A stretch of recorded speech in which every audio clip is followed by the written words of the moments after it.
I've been promising it, and we're finally going to deliver. Bear Fretwell joins the show today.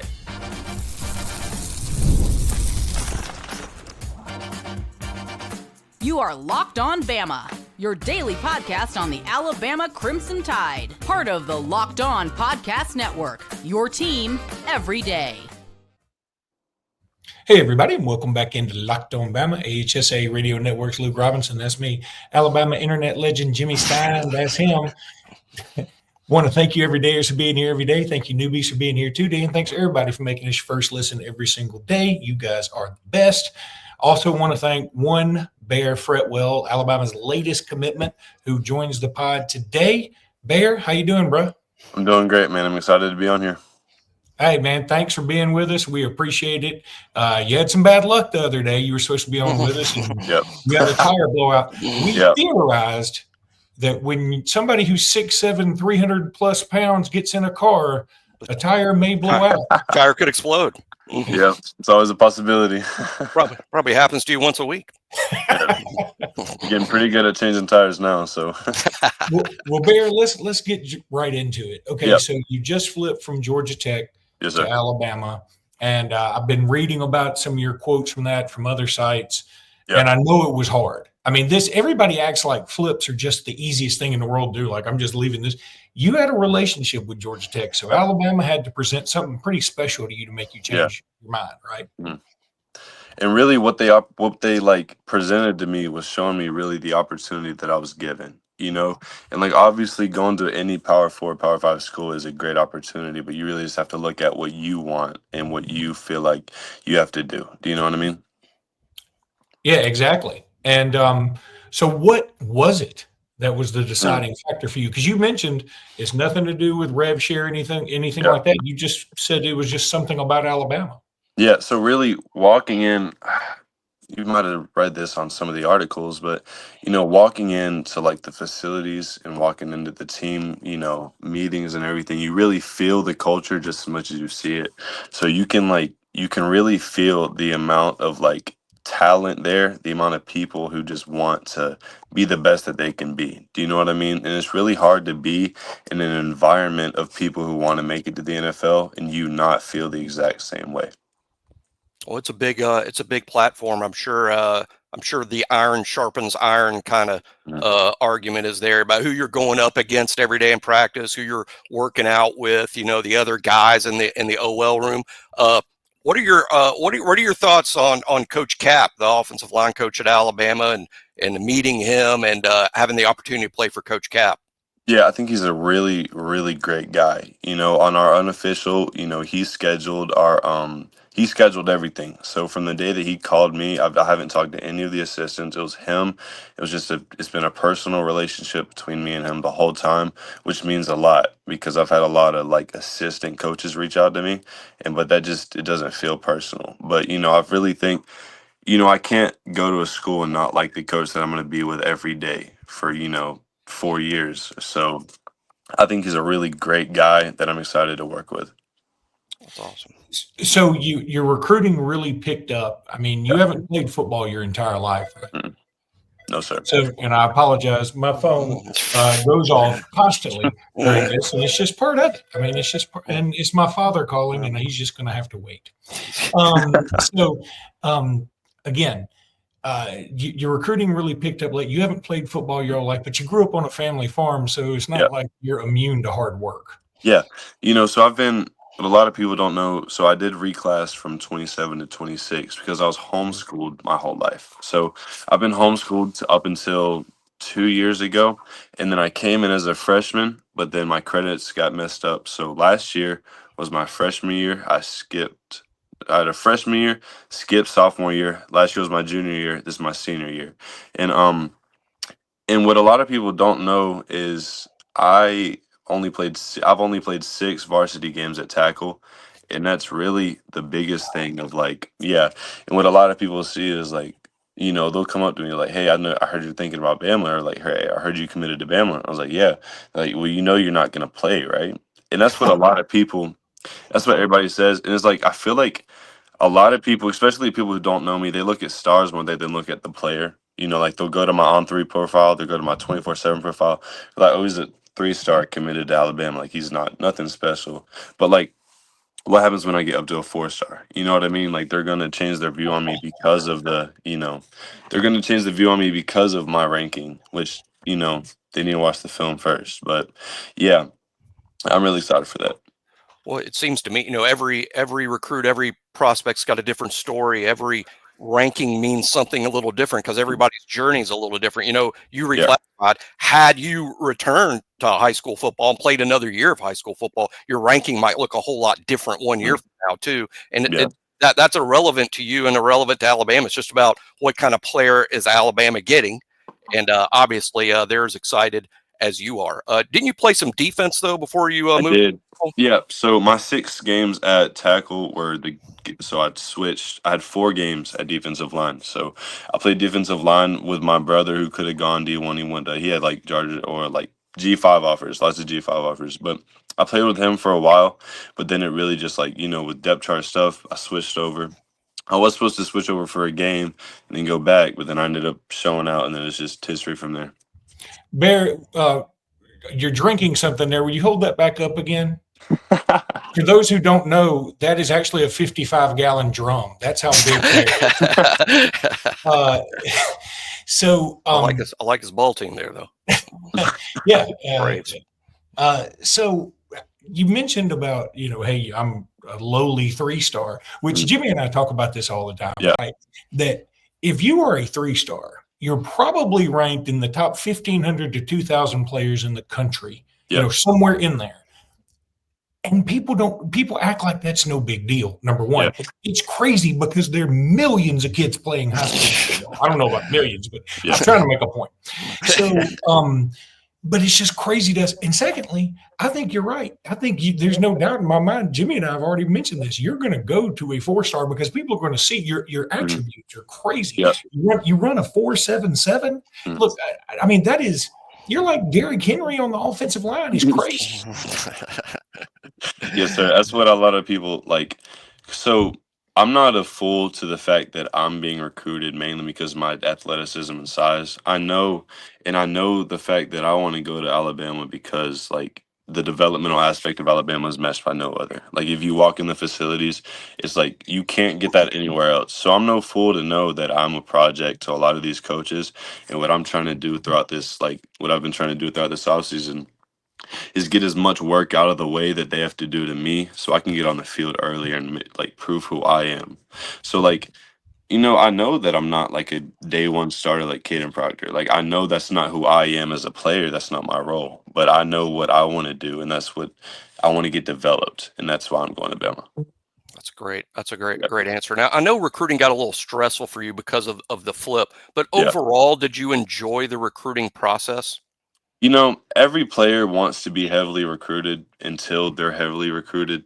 I know. I feel like that's like, it's real though, because, throughout the spring practice, I would get out of spring practice and I'd have 17 missed calls from coaches, so it was just a constant every day on the phone with coaches. It was a constant playing the game with the coaches because, even if you like don't want to go to school, you can like get the offer for more leverage. And that's like, it gets, because if I get offered a Bama, then I can get offers to all these other schools that I want to go to. You know what I mean? That's not saying that's it, but like as soon as I got Georgia Tech was my first Power 5 offer.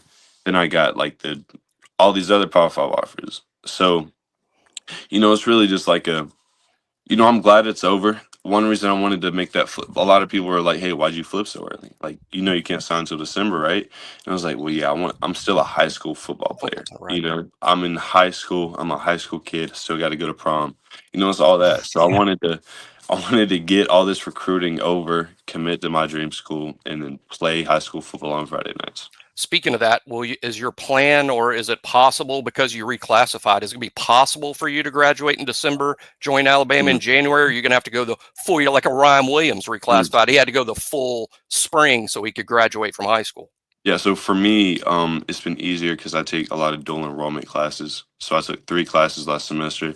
I'm taking 2 this semester. So my credits I'm good. So yeah, my plan right now is to early enroll. Yes, sir. And I'll be able to have I think that off season with the team is going to be very big for my development. Oh, no A couple of question. more things, Bear, and again, appreciate your time so much, Yep. and congratulations.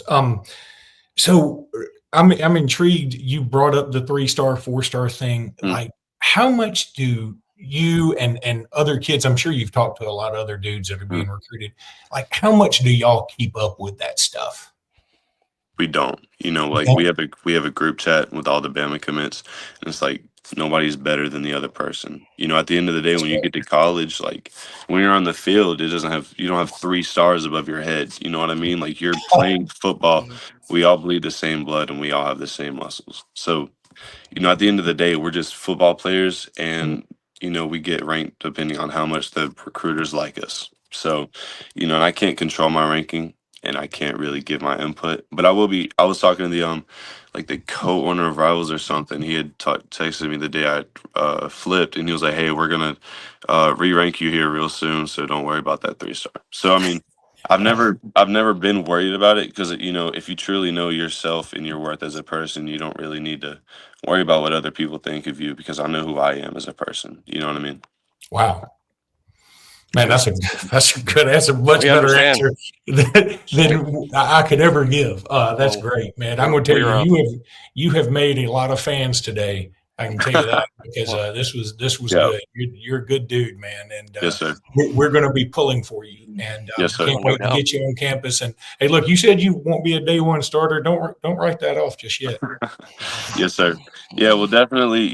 Coach came in saying that he needed more tackles. And I was comparing depth charts, of course. But I think it'd be easier going to Bama now than it would, a year ago, 2 years ago. Right. So.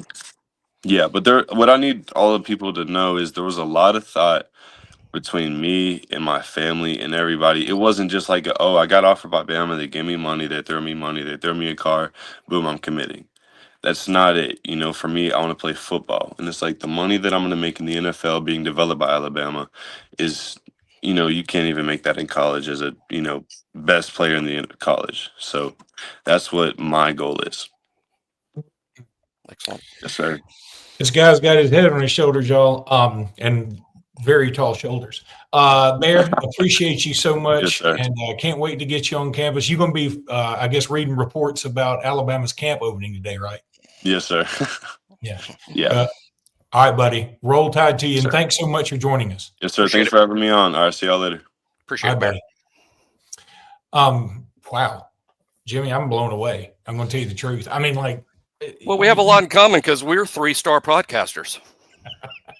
yeah, If that. Our rankings out of 50.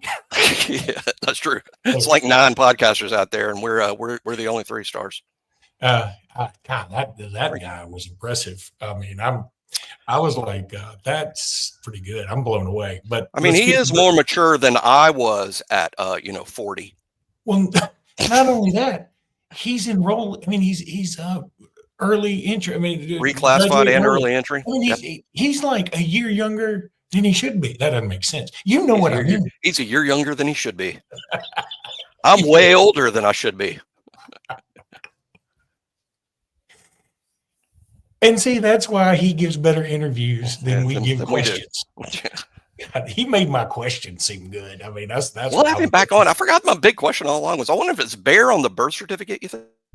Oh, or well, Well, we had limited time. We can have him back on the show. I bet he'll come back. Yeah, he'll do it. All right, because he's a good dude. Let's start a little 5-hour energy. Time to fuel up and turn it up with 5-hour energy transfusion. It brings the bold grape, ginger, and lime flavor of your favorite golf drink, minus the alcohol, into a quick, energizing shot. Whether you're sinking birdies or just making memories with friends, this one's a hole-in-one for your energy game. Let's be honest. Some days on the course or off of it, you need that extra boost to stay sharp and energized. And you know what? I need it all the time. But I'm going to tell you, Bear Fretwell's interview was like a 5-hour energy transfusion for me, because I'm fired up now for football season. But golf is all about good times with good people. And good flavors, of course. The grape ginger lime flavor gives you the best parts of your clubhouse go-to without chasing down the beverage cart. If you go to 5hourenergy.com, that's the number 5hourenergy.com, you can use my promo code LOCKEDONGolf to receive $20 off your first order. This offer is only valid until September 30th on one order and cannot be used with another promotion. This code is not good on subscription orders. Whether you're meeting up with friends or trying to turn 18 holes into 36, get the energizing boost you need to power through. Order Transfusion 5-Hour Energy shots today and thank Jimmy later on. You can thank me too. I don't care. Okay. Jimmy, I feel like we should just we can't do anything but go downhill after that interview, honestly. That was good. The audience thinks so too. I mean this sincerely. I think he made a lot of fans. Now, again, that is implying that we have a ton of people listening, and maybe I hope we do. But I'm telling you, he made a bunch of fans. Sure. Yeah, really impressive. What impresses me about him, again, I think, is the fact that he's reclassified and is an early entry guy. So he's remarkably mature as a student.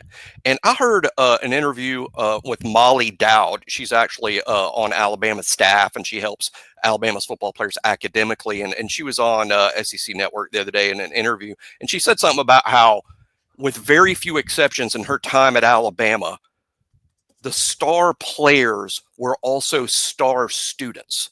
And that there's a correlation that if you do one thing really well, you do everything really well.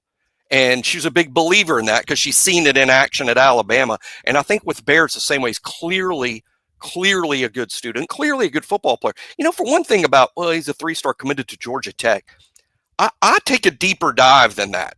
And think about this, guys. Not only is he committed to Georgia Tech, he's committed to Brent Key at Georgia Tech. That's tough, physical football. What kind of style of play is Brent Key all about? Tough, physical, run the ball football. Why? Because Brent Key's an offensive lineman. Just like, don't y'all feel a little bit better about an offensive lineman maybe after Arkansas and Sam Pittman says, I want this guy? I mean, that's one of the better offensive line evaluators and offensive line experts in our league. Brent Key's the same way. I mean, so the fact that he's committed to Georgia Tech and a 3-star means very little to me. And I'm a recruiting rankings guy and a stars guy and a stars matter guy. But I do think that it is a good point that regardless of where Bear ends up this cycle, knowing what we know of Bear today, if he came back to high school football next year, which he would be eligible to do, there's no doubt he would be a top one, in my opinion, a top 100 player, a strong 4-star. Nobody be talking about this. And what's the difference? Because you're getting the same kid. It just shows how the star process isn't a science. It's not perfect. It's not an absolute predictor of a kid's future success. The NFL Hall of Fame is littered with guys who were 3 stars coming out of high school. You remember when Shaquille O'Neal was being recruited by Dale Brown? Well, I say being recruited. Shaquille O'Neal, I think, was in either 8th or 9th grade, and he was on an Army base in Germany, if I remember, because his dad was in the Army, and he was sort of an Army brat, if I remember right. And Dale Brown was there on some speaking engagement, and he ran into Shaq and said, excuse me,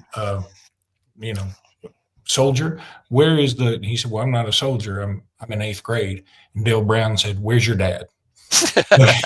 And have you ever heard of basketball? What I'm saying is that, like, there was probably no ranking for Shaquille O'Neal at the time. Sometimes things just happen by happenstance. I mean, this kid, Bear Fretwell, is homeschooled. Hadn't played football his whole life. And so he shows up at something one day, 6'7", 310, runs a 4.77, and everybody's like, okay, we're just going to start at 3-star and then see what happens. That's how it works. So, but look, Jimmy, I want to do real quickly, talk about this 30-team playoff suggestion from Eli Drinkwitz, who I think his name may be Eli Drinks a lot, because 30-team playoff is redonkulous.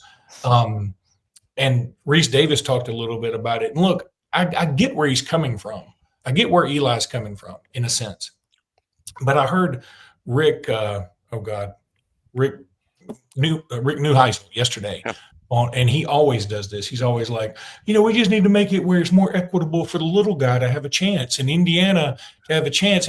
And what if Indiana had gone 10-2 last year? Would they have gotten in? And they were like, no, and that'd be criminal. I'm like, no, and they shouldn't. And they shouldn't. They should 11-1. They're not one of the 12 best. But every time I hear this, let's expand the playoff, or this is how I hear it. This is how it comes across to me. There needs to be a way for my 7-5 football team to be part of this playoff too. Yeah. No, that's not what the playoff is. And the word is in the charter that the committee goes by. Best.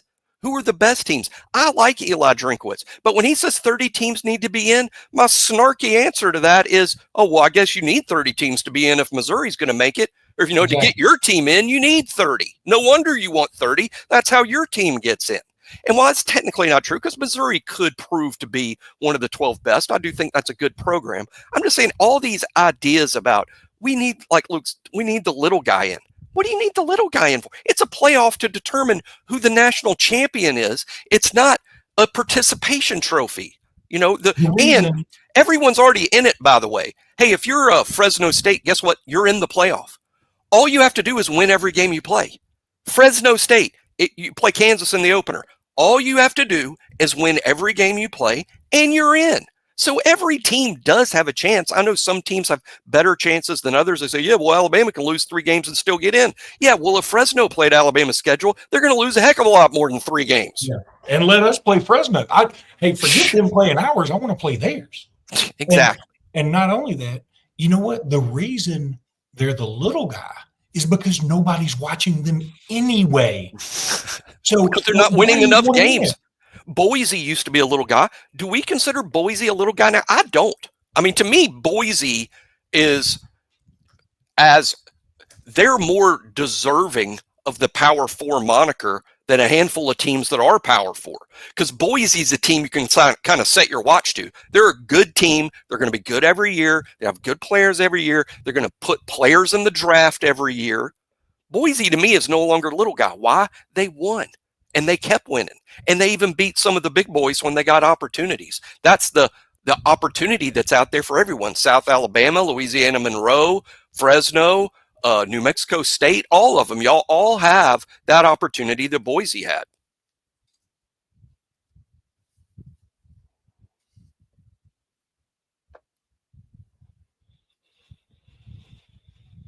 All right. One other thing I want to bring up, Locked On did this thing, and I think Jimmy did it for us because I wasn't able to. They ranked the top 100. They had all the hosts in college rank their top 100 players. That's a lot of players.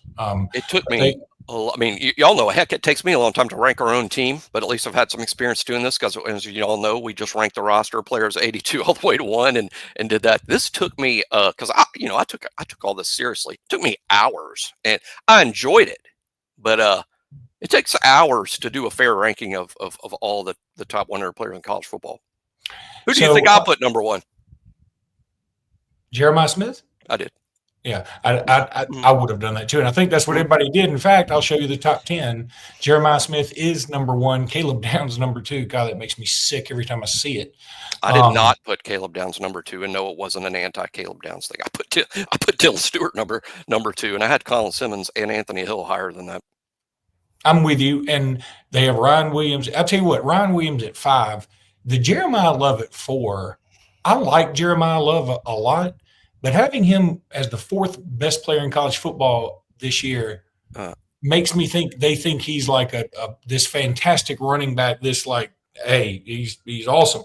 I like him a lot. I just don't think of him as like a Heisman winning running back. Well, I mean, exactly. The only running backs in the modern age I would rank that high on a list like this, and I bet you agree with me, Luke, is a running back like Ashton Jeanty from Boise or Saquon Barkley. Would have been on there. But Jeremiah Love to me is not Ashton Jeanty or Saquon Barkley. Not to me. Now he may prove me wrong, and this year I'm like, hey, you know what? I spoke a little too soon on Jeremiah Love. He is that. But the Jeremiah Love I see today, I would not put in the same group with the Jeantys and the Saquon Barkleys. I didn't have him in my top 10, to be honest. And then I would say of all, besides that one, the one in the top 10 that seems like maybe it's a little high is Keldrick Falk. Yeah. I'm not doing that as anti-Auburn, but I probably would put him more in this top 20 because I didn't have Falk ahead of Woods and Parker. Let me tell you this. If you said, Luke, you can have Falk, Woods, or Parker, I'm taking one of the two Clemson dudes because I think, I think Falk is incredible. And I might have him at 12 instead of 10, so I'm picking nits. But I'm sort of surprised both of those Clemson guys weren't in the top 10 because I'm like, and again, seeing Peter Woods on the list makes me sick. Keldrick Falk was never coming to Alabama, so I get it. And he's fantastic. He's going to be a top 15 pick in the NFL draft, so I get it. But Peter Woods, I still feel like I wish we could have gotten him because he's that guy's something else. But the other thing that struck me, Lenore Sellers is 13, whereas Garrett Nussmeier is ranked higher and in the top 10 by the Locked On crew. And Lenore Sellers got the nod, first team All SEC, which I found just a little weird. Yeah, I don't have any issue really with where Nussmeier or Sellers is. I had a couple of these. I had Jordan Tyson even higher. He's 16, the wide receiver from Arizona State. I love that guy. To me, he's a top 10 pick in the NFL draft. I had Tyson higher. In terms of where they have the Alabama guys, I think it's fair. Ryan to me is a top 10 guy for sure. Caden Proctor to me, top 25 for sure. There's your Alabama guys. Let me say this. I think that's all roughly fair where all the Alabama guys landed. For those that can't see who are listening on the podcast, Ryan Williams at 5, LT Overton at 38, Caden Proctor at 18. Should have said that first. Parker Brailsford at 47, Deontay Lawson at 64. I think it's all nitpicky, right? It's all nitpicky, but I think that's fair. That's fair. And again, in the vein of fairness, what am I trying to say? In the interest of fairness, I will say I think Caden Proctor at 18 to start the season is high. I wouldn't. Yeah, I'm like you. I would have.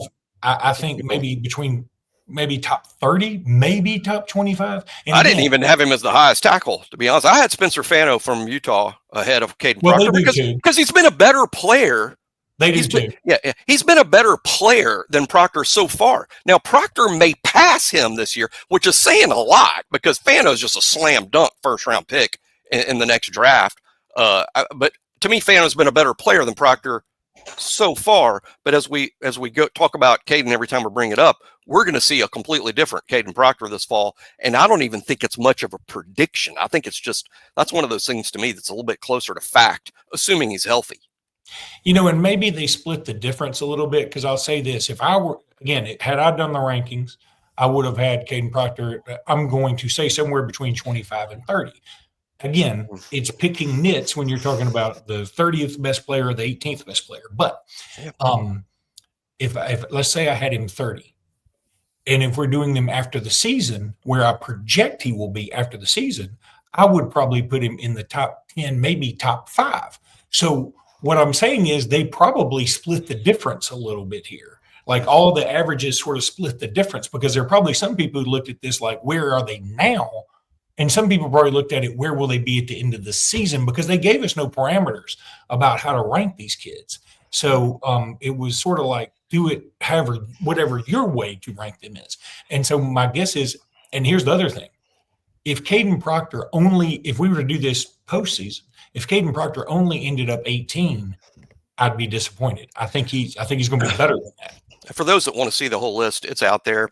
Yeah. Just Google all the Locked On Network, and you'll be able to find it. And it's on social media, and they're putting it all over the place. But a lot of interesting guys out there. Some of these guys I had much higher than others, and hey, it's kind of fun. For those listening at home that have your own opinion, you might be surprised how much fun you might have. Now, keep in mind, I'm a nerd, and most everybody listening's not, so you wouldn't do something as nerdy as this. But do your own.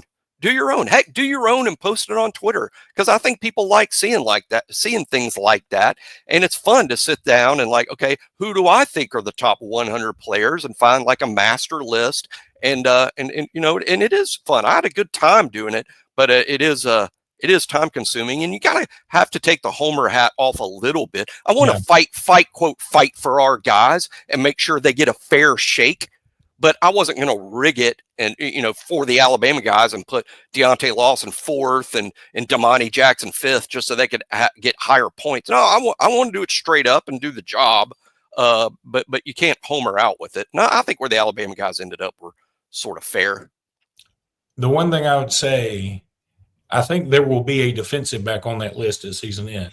Now, will it be Damani Jackson? Will it be Dejon Lee? Will it be Zay Mincy? Will it be Cam Coleman? I think Damani's going to be by the end of this season, and by the end of it might take the NFL scouts a deep dive for it to happen.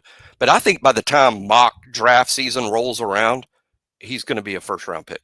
I really believe that top 32 player. And speaking of that, Mel Kiper and Fielding Yates' first draft show starts today on ESPN. Wow. I'm excited about it. I'm getting excited about the 2026 draft. And I'm going to watch today because 5 p.m. Central on one of the ESPNs. All right, that's going to do it for today's pod. We'll be back a little later today with a live show after Kalen DeBoer's press conference. Until then, roll tide, everybody. Roll tide.